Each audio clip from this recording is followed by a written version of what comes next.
This is the Bethune-Cookman University Wildcat News Feed on Sirius XM Radio Channel 142. HBCU, broadcasting from the Wildcat Lab in Daytona Beach, Florida. WELE 1380, The Cat. It's time to hear the good news from BCU. Good afternoon and welcome to this week's edition of the Wildcat Newsfeed, also known as hashtag BCU Talk Tuesday. BCU, as normal, continues to lead in the field of education and innovation. Recently, BCU launched its newest initiative, the Prior Learning Assessment Initiative, which awards credit for work-life experience. This is a game changer. Here to tell us more about the Prior Learning Initiative and credit for work-life experience, we have Dr. Gale Gayle, Chief Online Learning Officer.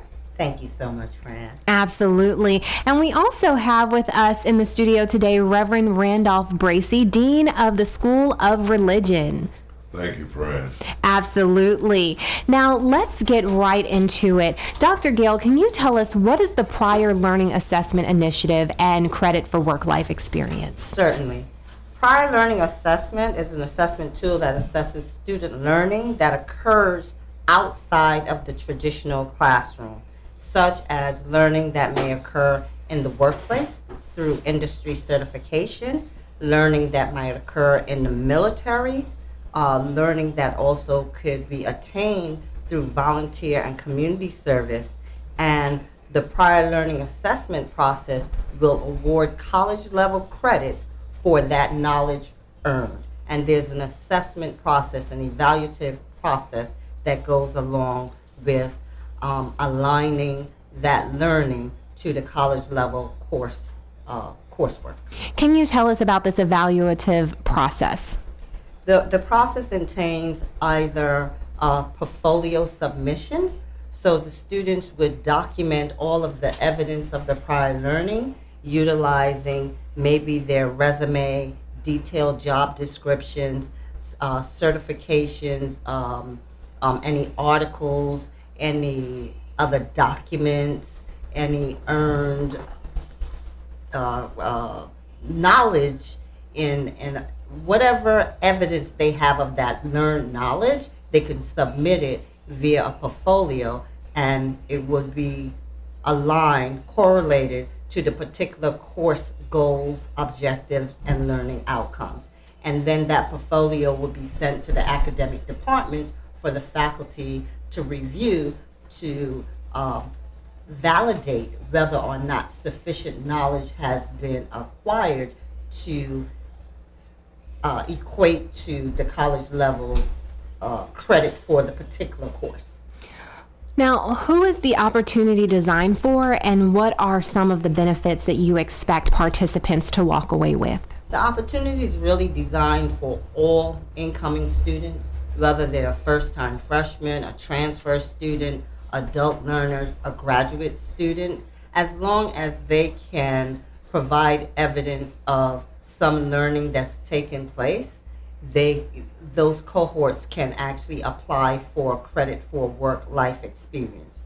Some of the benefits are really, it will save the students money, it will save them time towards completion, and it will actually have them accumulate college-level credits toward that march towards the degree completion. Some other benefits are some students may have the knowledge to take a course or to get prior learning credits for a course that's a prerequisite for a higher level course. So now they don't necessarily have to take that particular course and waste a whole semester before they take the next level of a class.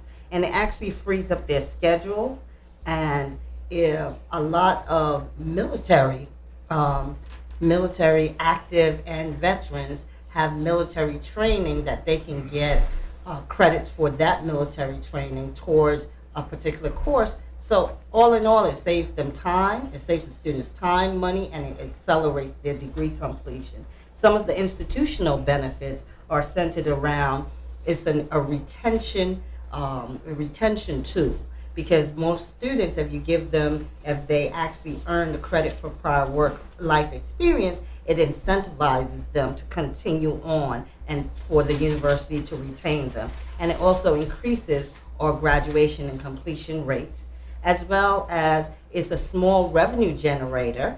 You're generating some revenue for that portfolio, for that credit for prior learning. So you still generate, it's not a free initiative, but you still generate a small amount of revenue. And it really, for the university, it promotes the image of affordability, acceleration, and accessibility. And it's for students who are highly motivated to complete and to save time, and it reduces the amount of loans that they might have to take out. So those are some of the institutional and student benefits. Are there requirements to be eligible for the program? Yes, the requirements is very simple. Number one, you have to demonstrate that the knowledge that you have attained is relevant. And number two, you have to apply for the process. Those are the only two requirements. And from there, we will determine whether or not you submit a portfolio. And then it also, there's an opposite effect. Some faculty will identify students that they deem meet the requirement to get credits for a particular course, and they can then send those students to our office to conduct the administrative part of the process. And when will this be available? It is actually officially available now. We have been working on this since spring of 2017. We had to put all of the policies in place, and our last step for full implementation is to get the proposed fees in place, so that if you are a student who's interested in hospitality, and the first course is Hospitality 101, you can submit a portfolio, and if deemed acceptable, now we have to upload Hospitality Management 101 credits to your transcript. For each credit, there's a proposed fee of $150. And we're actually having the meeting on the fee implementation today. So once that component is completed, the provost recently signed off on the actual academic policy component, and it's gone through all of the procedural steps. So now we're looking at the fee, and once that's in place, then it will be fully completed. Are there any restrictions to those applying? No, there are no restrictions to anyone applying. Once they apply, they will either be given accepted or denied for their request.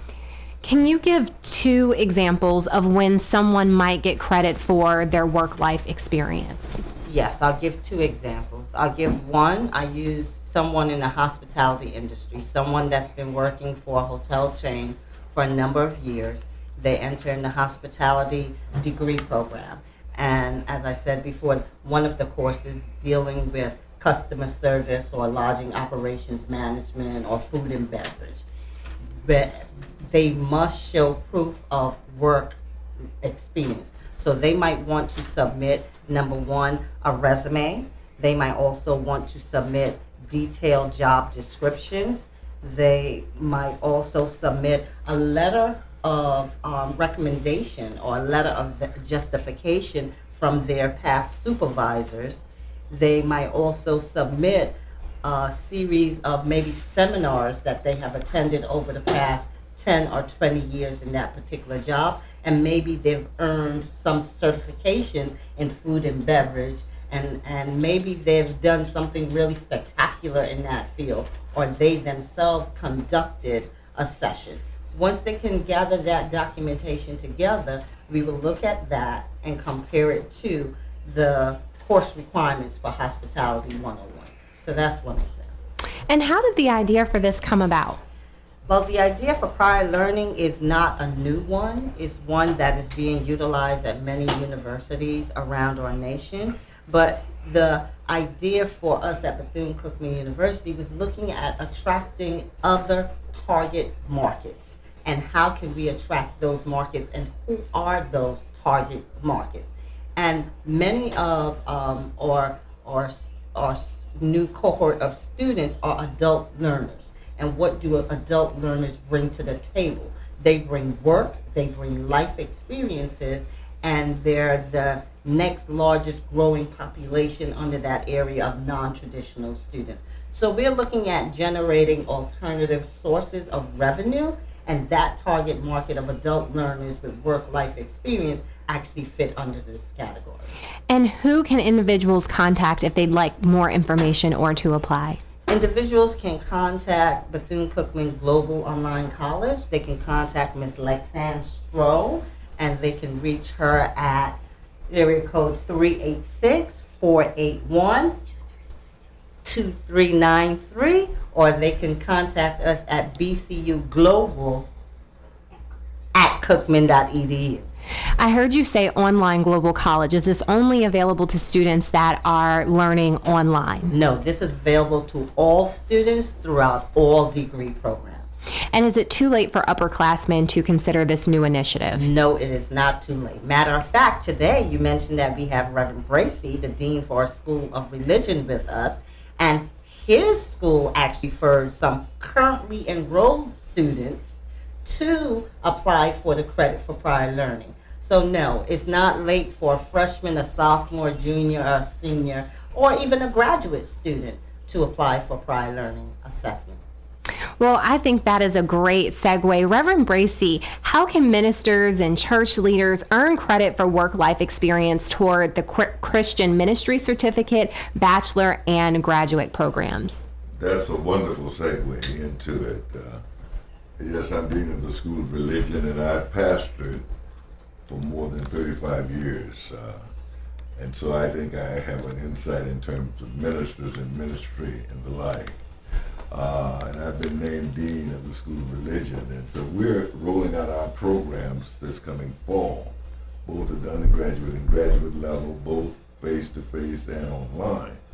One of the things I'm most excited about being a pastor of 3 churches, one in Philadelphia, 2 here in Florida. I think I know church, and I know people who work in ministry, do ministry, but in many cases have not the credentialing necessary to move in the flow. For instance, as Dr. Gale just indicated, we have 3 adult learners, 3. One is in the ranks of the 70s, a septuagenarian, lady who has been in church all her life and has got numbers of certificates. But how do we then parlay that into a situation which can move her quickly toward a degree?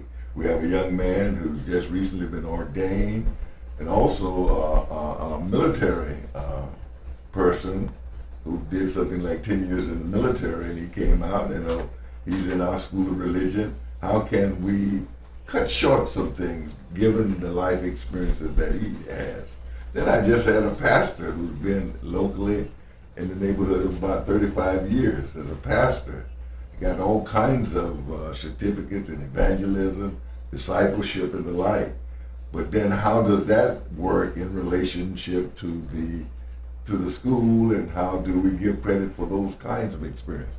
So what is happening in higher education, especially with a focus on the adult learner, those that bring experiences, both in the secular as well as the sacred world? How do we internalize and make that so that they can get proper credentialing, proper branding with the university, but also be able to cut short some things?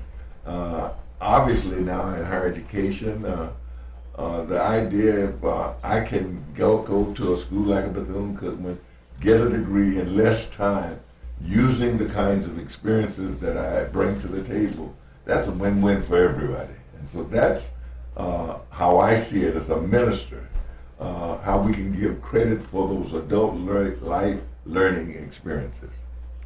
Now, this is the first time we've had you on the show, Reverend Bracy, so can you tell us more about the Christian Ministry Certificate versus the Bachelor and Graduate degrees? Okay. As I said, we are unfolding our program come August. And this is an idea that's a time that as long should have been come.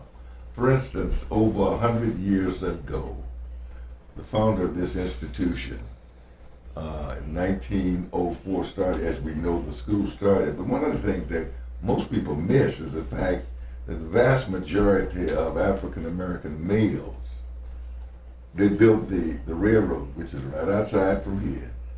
These were men that their daughters were the ones that Mrs. Bethune used to start a school for Negro girls.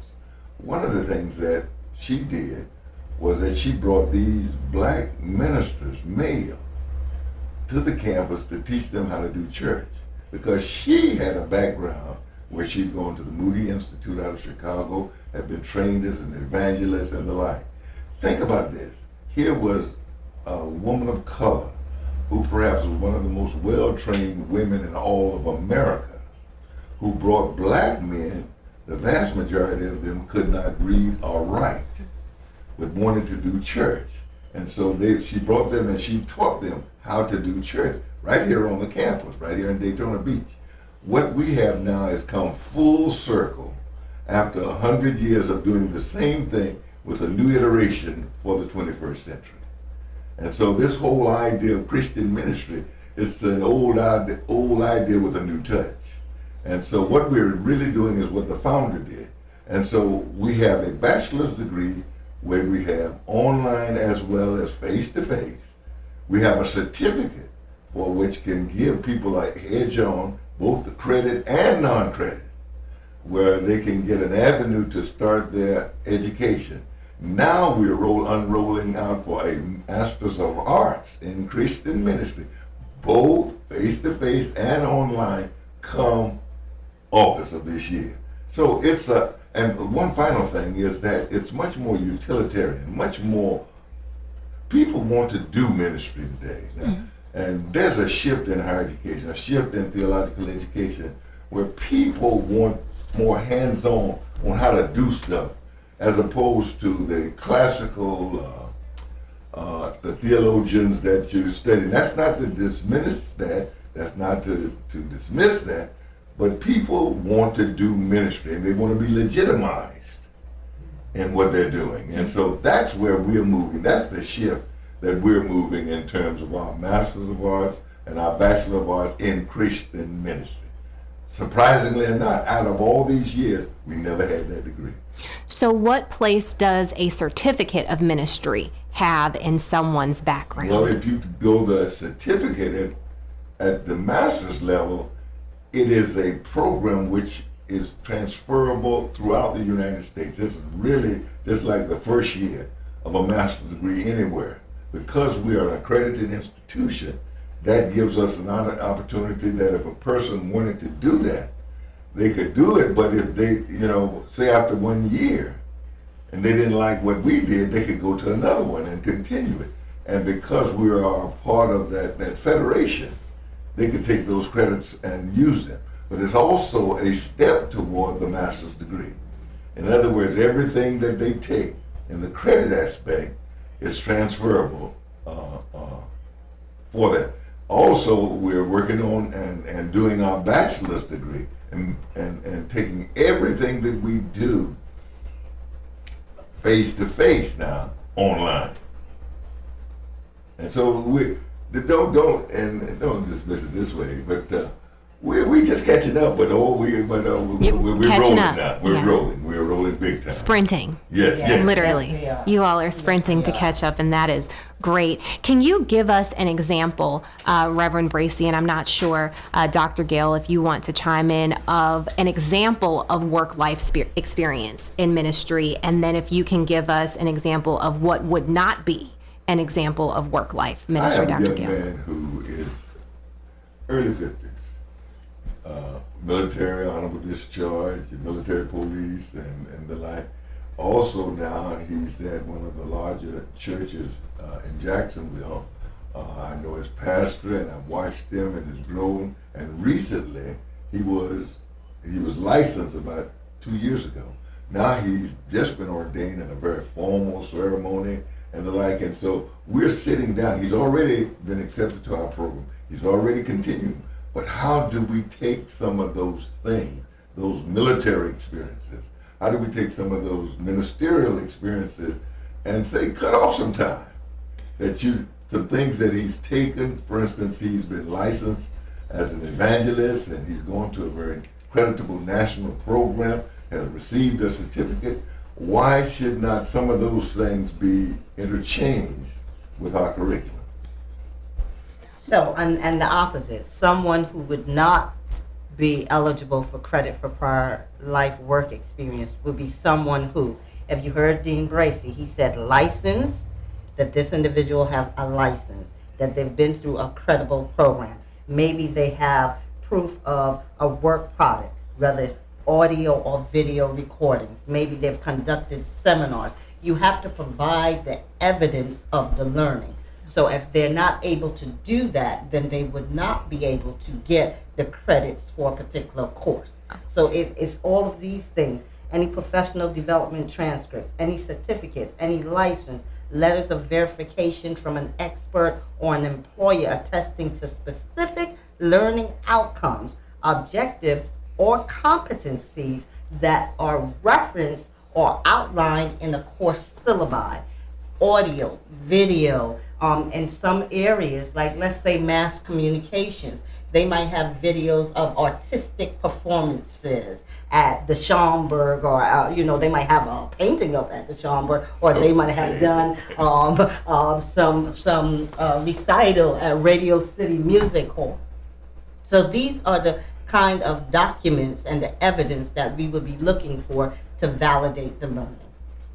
Reverend Bracy, who are you all's biggest competitors and what sets you apart from them in terms of a school of religion in the South? Well, let me deal with the distinctive.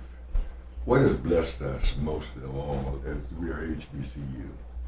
There are a number of the other universities that have entered into this field now because they see it as very lucrative.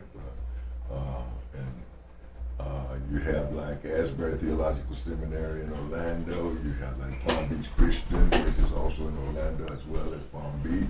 You have St. Leo, which is roughly next door over there in Dade City. But one thing we're distinctive, first of all, our history and what we bring to the ministry.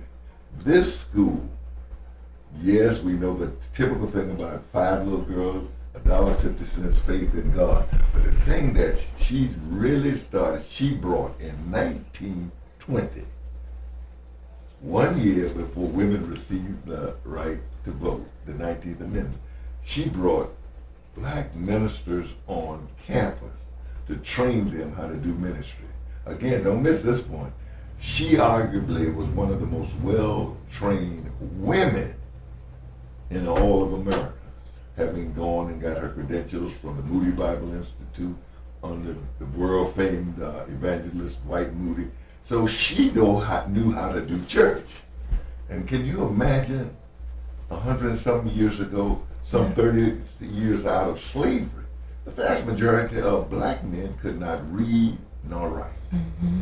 So this is an idea. And so we're just doing a new iteration for the 21st century. What is your methodology and teaching style in the School of Religion? What you see right now, what you hear is what you get.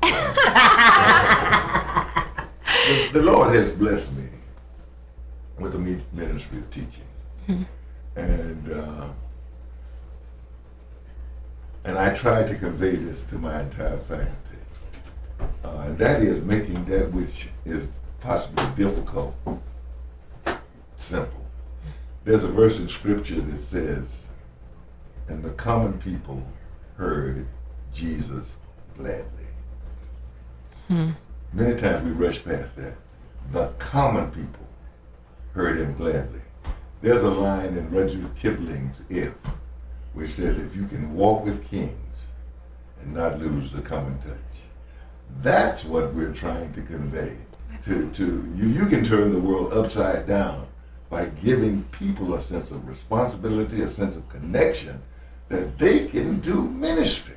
And that's what Mary McLeod Bethune originated right here in Daytona 114 years ago, and here we're coming back to the same place.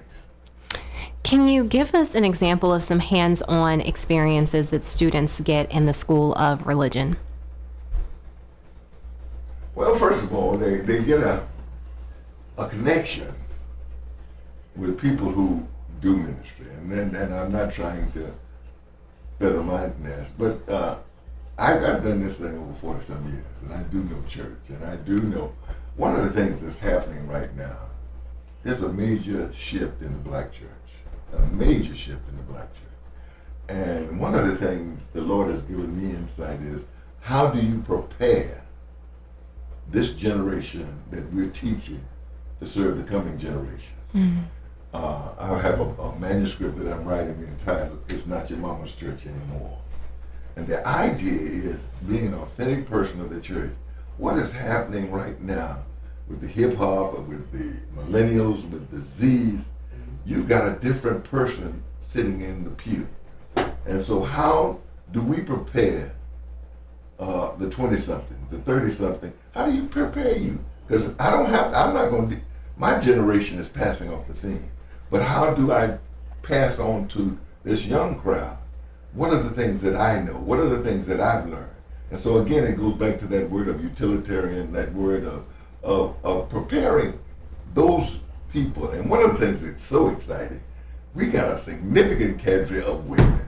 Oh, all right, well, you're going to get me to preaching now. That's what I do. Right. All right. But one of the things that's so significant to me, in Mrs. Bethune's day, the reason why she was stymied was because she was a woman of color and she was a woman. She wanted to go to Africa. They would not allow her to go to Africa as an evangelist. So that's one of the reasons why she started this school. What is really so exciting is the number of women. I would say we have perhaps 50-50 in our school of religion right now. And that's exciting. Yeah. Barriers are being broken. Women, the ceiling, what do they call it, the glass ceiling? The glass ceiling, yes. And so the excitement. And so my thing is to inspire and to educate and prepare them to serve this present age, this coming age that you're dealing with. And finally, like I said, it ain't your mama's church anymore.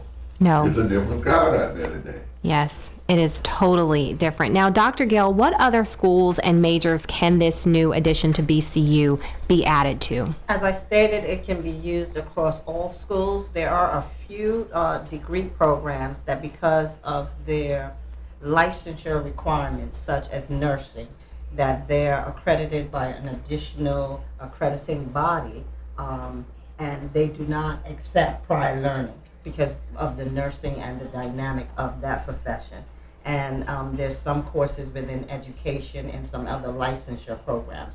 But other than those licensure type programs, you can utilize prior learning across all other degree programs. And I'm really excited that Bethune-Cookman University is showing value in students who are coming with that earned learning and leveraging that and to give them an award credits for their experiences, because you have a real diverse group of adult learners.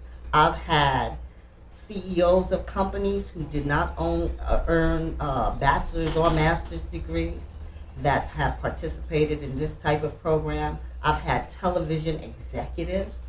I've also had several politicians who have gone through prior learning type credit for work-life experience programs. So there's beyond the traditional student and the regular lay person, there are a number of what we would call executives and dynamic persons. I have a couple of millionaires who never earned their credentials, who's going through or have gone through a prior learning type program. So it's really, there's really a broad range of folks, from your ministers, from your hotel industry, from your communications, from your politicians, that can take advantage of this type of initiative. I love how you gave us a breakdown of that diverse body. Now, in closing, Dr. Gale, is there anything else that you would like to share with our audience before we leave the show today? No, I think that Bethune-Cookman University, I think that we're on the cutting edge.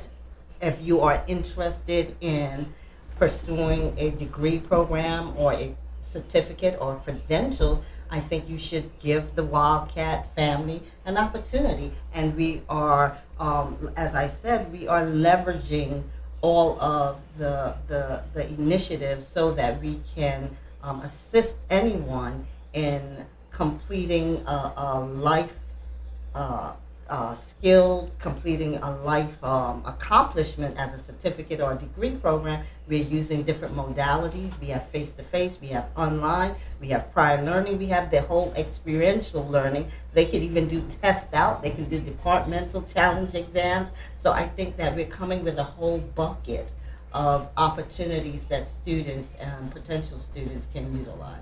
Outstanding. Well, thank you so much, Dr. Gale, as well as Reverend Bracy, for stopping by the studio today to talk to us about this great new initiative at Bethune-Cookman University. This is Fran Barnes checking out with the Wildcat Newsfeed, and we will see you next week.